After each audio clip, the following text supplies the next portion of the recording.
25 seconds off, 25 seconds on. And for that 25 seconds that it's on, I want you to just keep in that externally rotated position with your arm. Okay. So I'll turn it on.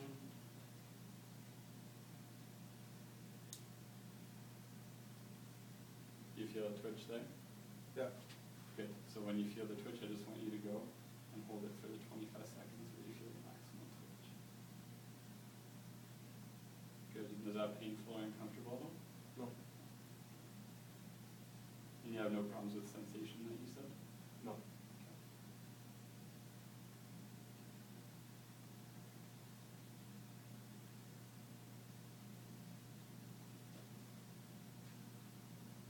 Okay, so we'll do this for a total of 15 minutes. Okay, it's been 15 minutes. Perfect. Okay, so with that done, the other range of motion that we have to work on today is horizontal adduction and adduction. So what we're going to do for that is we're basically just going to do the same with the other one. We're going to get you doing some exercises to help keep your good posture, maintain that good posture, but increasing your range of motion within a pain-free range. So what you're going to do for this one is you're going to have your arm up here, and you're just going to slowly bring it across your body. And you can use your other arm to help pull it into kind of its maximal range within a pain-free range. Okay. Do you get anything with that at all? No. And what I'll have you do is just bring it back, so as far out as it goes. And just go, and do you have any pain when you put it all the way back here? No. Good. So I'll have you go back and forth between the two. So you'll do, hold this in a position to give you breath like we talked about before. And then come across your body. Then pain-free range.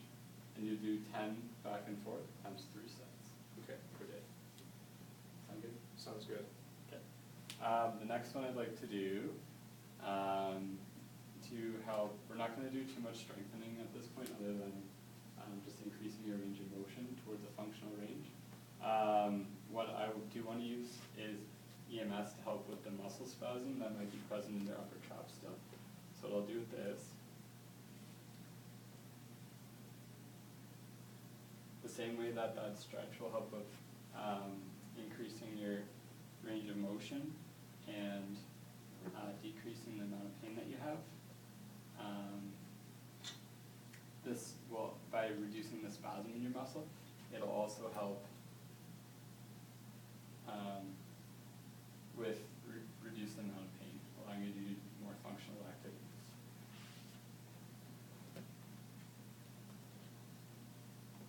So the same way I did before, I'm going to bracket the spot. So in this case, I'm going to bracket the upper fiber traps where I have muscle spasm.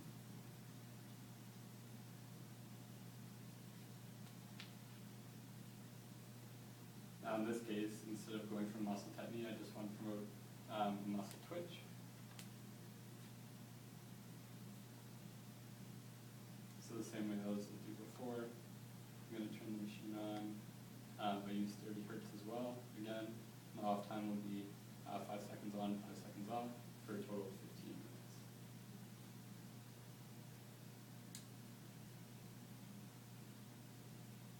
Do you feel any sort of muscle twitch there? Yep. Okay. If it gets too high, you can always turn this down and monitor it. And if you start not to feel the twitch anymore, you can turn it up a little bit. So I'll let you hold on to that.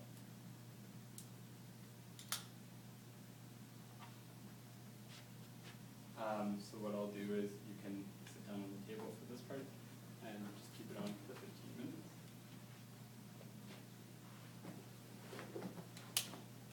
Let me know when 15 minutes is up. That's 15 minutes. Oh, perfect.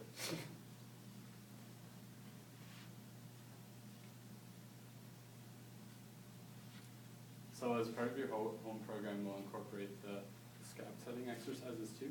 Do you work in a, do you work in a desk during the day or? No. No? What do you do?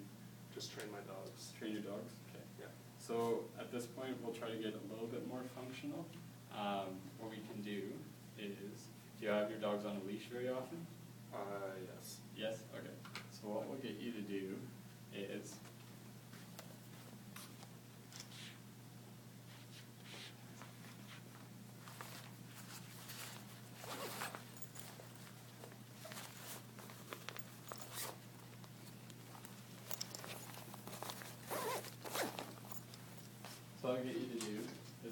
this round an inanimate object.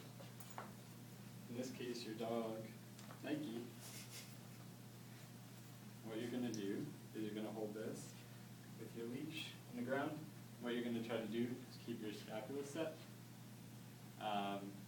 And then you can do slight motions with your arm.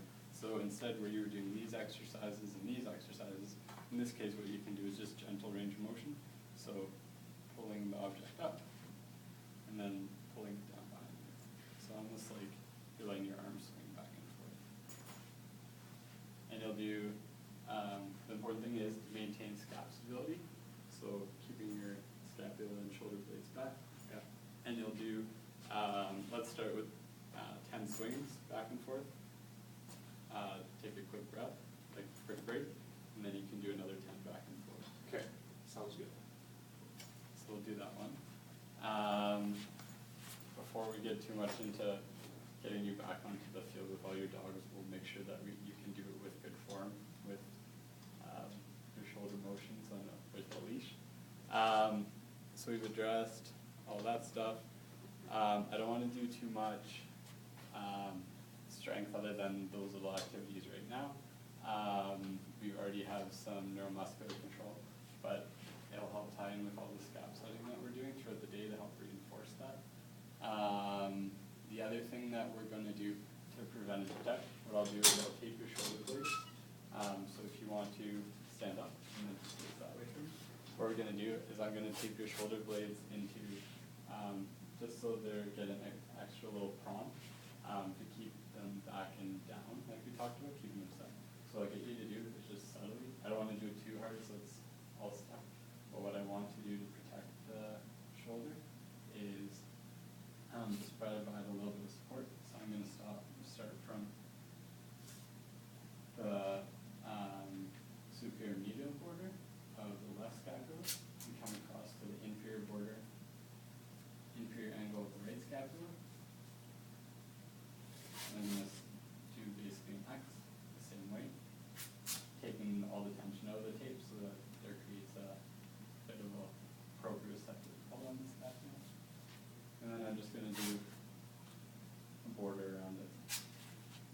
And you're not allergic to tape or anything like that? No.